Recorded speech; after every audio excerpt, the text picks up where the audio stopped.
Kasi parang ayun, huwag ka na rin magtitiwala dyan. Kilala ko pamilya ko. Eh, pamilya ko rin po. Totoo sinabi ni Kuya yan. Parang specifically pamilya. So, ibig sabihin, kasama ako. Kaya sobra din na-hurt din ako kasi yung mga galawan mo, yung mga aura mo, yung time na ano na yung nangyari yun.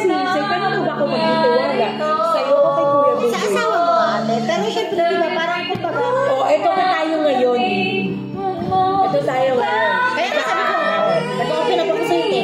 Nag-open up ako sa'yo eh. And tutulog din na nalaman ko rin naman yung part ni Kuya na naiintindihan ko si Kuya. To be honest, naiintindihan ko si Kuya kasi hindi magkakilala tayo pe. Ikaw nagpasok sa akin sa mga una kong trabaho. Sa buong buhay ko, ikaw nagpasok. And I'm thankful for that.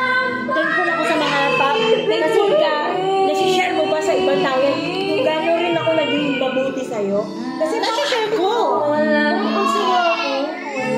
Hindi, ate. It's your thinking. Kasi nga, may sama ka ng loob. May sa family namin. Sa society na ito.